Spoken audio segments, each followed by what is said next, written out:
Assalamualaikum warahmatullahi wabarakatuh. Perkenalkan nama saya Sherly Wahyu Agustin dari program Studi Tadris Matematika semester 6 Institut Agama Islam Negeri Curup. Di sini saya akan menjelaskan tentang bimbingan dan konseling mata kuliah pengembangan profesi keguruan dengan dosen pengampu Ibu Dini Palupi MPD. Pengertian bimbingan dan konseling. Bimbingan konseling adalah sebuah layanan yang berorientasi pada siswa. Bimbingan konseling berusaha memahami keberadaan dan kebutuhan siswa, serta membantu siswa dalam memecahkan permasalahan yang dihadapinya. Dari pemahaman akan kebutuhan siswa itulah, maka aspek pendidikan yang lain seperti administrasi dan kurikulum sekolah dibangun. Pijakannya, sekali lagi, adalah melayani siswa. Bahkan jika kebijakan yang dibuat pemerintah dalam bidang pendidikan juga merujuk pada pemahaman akan kebutuhan dan permasalahan yang dihadapi siswa, maka pendidikan Indonesia akan menjadi pendidikannya tidak hanya bersifat top down, tetapi lebih bottom up dan berorientasi pada peningkatan kualitas siswa secara menyeluruh dan utuh, baik aspek akademis, psikologis, personal maupun sosialnya. Jika aspek psikologis, personal, dan sosiologis dari siswa bisa terlayani dengan baik, maka akan berimbas pada pencapaian akademik mereka. Namun, sekali lagi, hal ini juga bergantung pada sinergi seluruh pelaku pendidikan, mulai dari pembuat kebijakan, administrator sekolah, guru, dan implementasi dari bimbingan konseling itu sendiri. Peranan bimbingan dan konseling dalam pendidikan di sekolah. Peranan bimbingan konseling untuk mencerdaskan siswa, kepribadian yang baik dan juga kepribadian yang mandiri, serta menumbuhkan rasa tanggung jawab di dalam jiwa siswa. Disinilah pendidikan tidak hanya berperan untuk memahami teori saja, namun, bimbingan konseling juga harus mampu membuat dirinya berinteraksi dengan lingkungan sekitarnya. Seperti menurut Moegiadis tahun 1970, bimbingan berarti suatu proses pemberian bantuan atau pertolongan kepada individu dalam hal memahami diri sendiri, menghubungkan pemahaman tentang dirinya sendiri dengan lingkungan, memilih, menentukan, dan menyusun rencana sesuai dengan konsep dirinya sendiri dan tuntutan dari lingkungannya. Winkel dan Sri Hasuti 2007 29.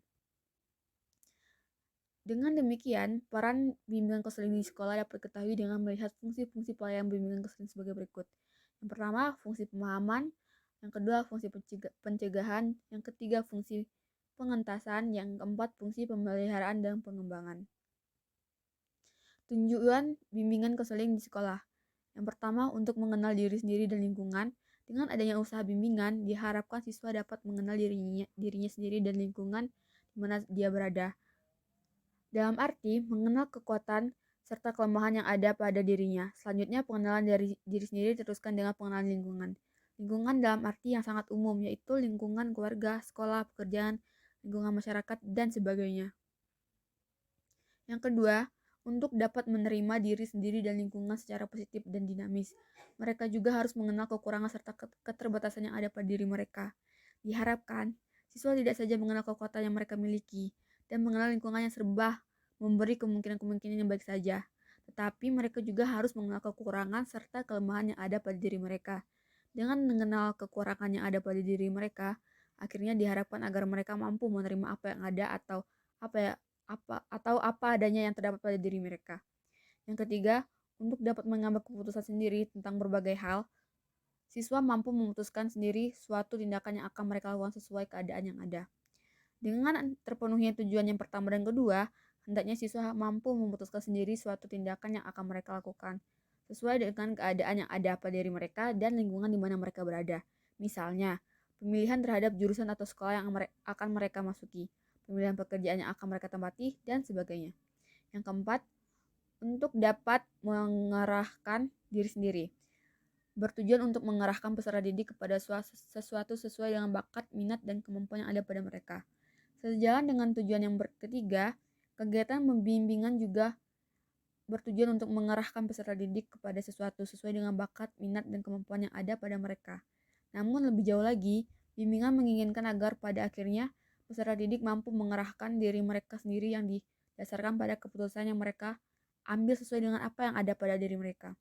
Dan yang terakhir, ada perwujudan diri sendiri.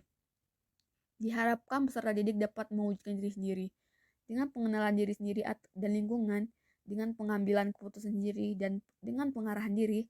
Akhirnya, diharapkan peserta didik dapat mewujudkan dirinya sendiri Sebagian orang atau peserta didik dalam bertindak akan dipengaruhi oleh berbagai unsur, seperti paksaan, imbalan, dan sebagainya.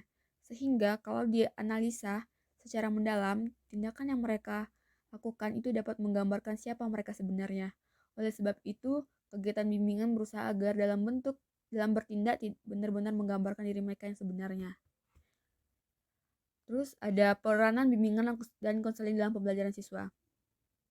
Tujuan bimbingan penyuluhan dalam pembelajaran adalah memberi bantuan kepada anak didik agar dapat menemukan caranya sendiri untuk belajar dengan metode yang lebih mudah dan lebih efisien. Di samping itu, juga agar anak didik mengenal diri, yakni mengetahui kekurangan dan kelebihannya dalam mempelajari tiap-tiap mata pelajaran, sehingga ia mampu dengan berangsur-angsur menyesuaikan diri dengan jenis studi apa yang tepat bagi dirinya itu pada waktu yang akan datang. Maksudnya ialah agar anak didik dengan sadar akan mampu menerima kelompok khusus yang tepat bagi dirinya. Mengingat bahwa pengajaran adalah alat-alat pendidikan, maka tujuan bimbingan dan konseling atau penyuluhan pada segi pelajaran tidak boleh terlepas dari tujuannya secara umum, yakni untuk membantu anak didik dalam membentuk wataknya sebagai jalan pembentukan kepribadian yang berpancasila. Mungkin itu saja yang dapat saya sampaikan. Apabila ada kesalahan saya mohon maaf. Saya ucapkan terima kasih. Saya akhiri. Wassalamualaikum warahmatullahi wabarakatuh.